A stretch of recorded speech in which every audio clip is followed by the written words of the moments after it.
I'm Jenna with Refurbished at Nap Time, and today I'm going to show you how I did the exterior of this jewelry box.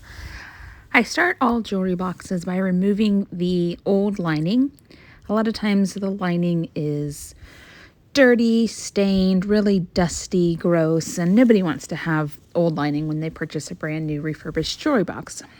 I start on removing the hard wooden pieces that divide the top of the jewelry box.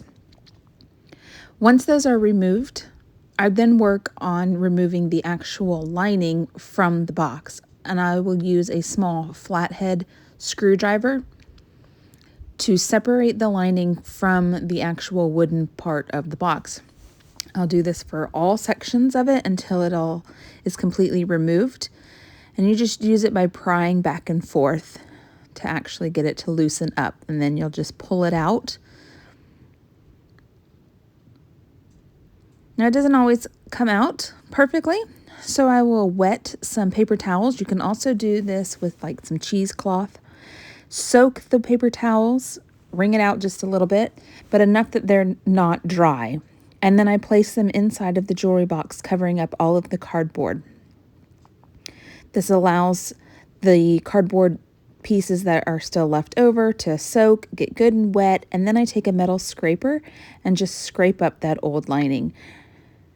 Sometimes it still is very persistent and doesn't want to come out, and then I will use a sanding block to actually try to smooth down as much as I can. You can see on the box above how it was just really difficult to get that glue out. On this other box that I was working on, it was much easier. And really with the older boxes, it's very hard to get out because they use some major strong glue. And then the newer ones, it's a lot easier. But if you take a sanding block and just try to smooth down as much of that old glue as you possibly can, it won't leave any raised sections when you're relining the box. Now I'm ready to start painting, and because I'm going to paint this box in white, I'm doing a primer first because I'm going from dark to light.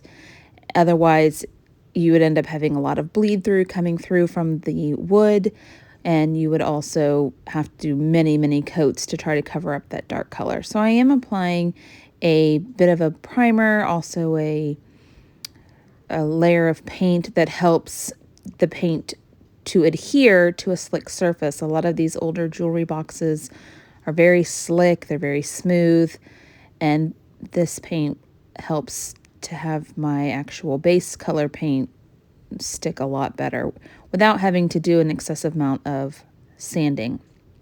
So I'm just covering all of the paint all over the box, starting with the top. I prefer to do the top first because then I can flip it back and then paint the underside of the lid and then work on the rest of the box.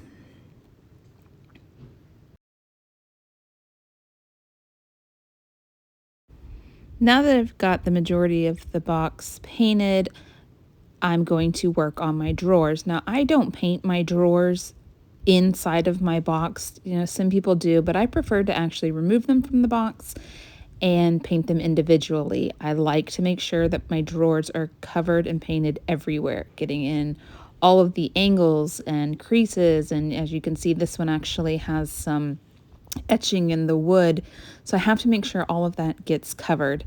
And I paint the drawer sides, I paint the top of the drawers, I will even paint underneath. I want to make sure anything that is seen by my client is covered because they don't want to see that wood. So I'll paint all over the drawer.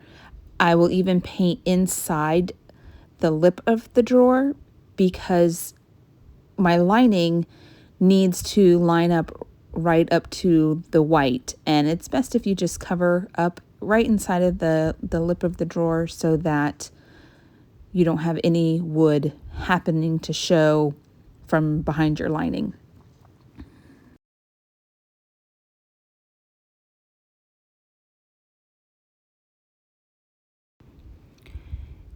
If you plan on applying a transfer or decoupage paper to the drawer sides, you definitely want to make sure that you paint those as well, unless you want that design over the wood. But you can see here I've painted all sections, top and bottom of the drawer, other than the very underside because that's not really visible.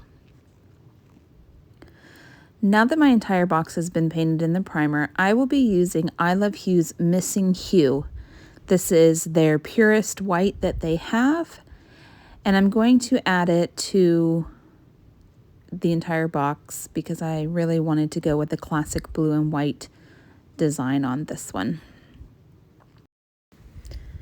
I prefer to paint going in one direction. Some people like to swirl, some people paint up and down. I'm pretty OCD about my paint strokes, so I do tend to go left to right.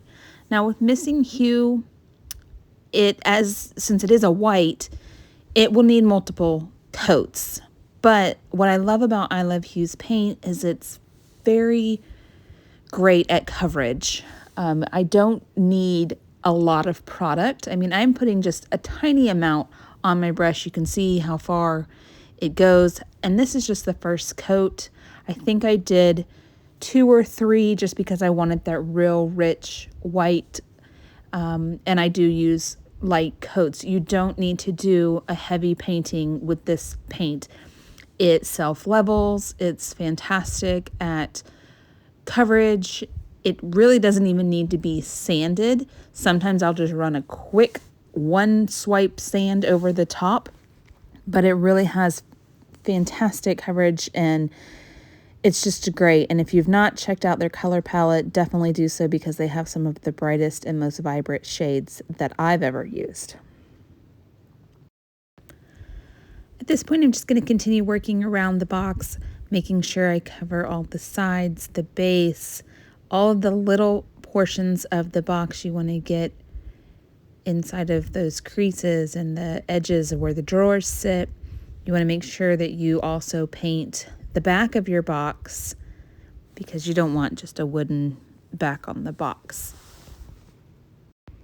Don't forget to paint your drawers and get into all of those creases, and you want to make sure that you use your base coat again to cover all sections of the drawer. Once the box is completely dry, I'll be ready to add my transfer.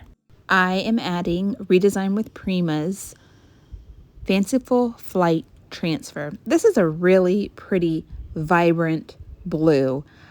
It's almost a royal blue, and it's so bright against that white background, and I just love it. It reminds me of the Dutch plates and shoes that you would find in antique stores, and when I went down to Curacao, it's just gorgeous.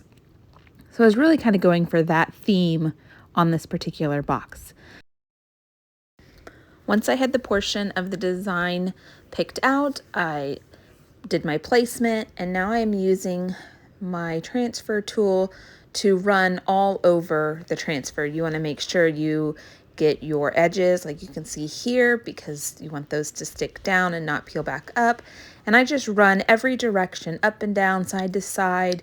I use the corner of my tool because it kind of gets into those really hard edges and creases.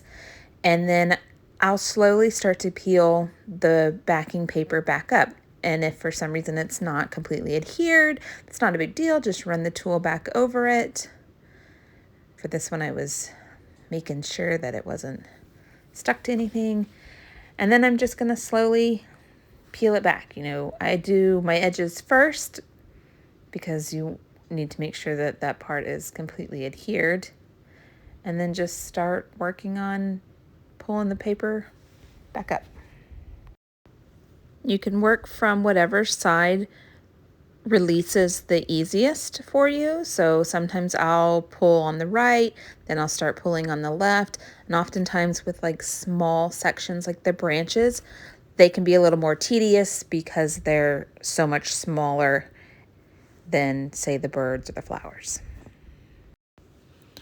I continued on adding Redesign with Prima's Never Ending Story to the rest of the box along with additional flowers, and then this was the end result. I did reline the interior in a royal blue, and that can be found in a different video on relining. You can find Refurbished at Naptime on Facebook, Instagram, Pinterest, and YouTube. You can also find a step-by-step how-to blog on refurbishedatnaptime.com.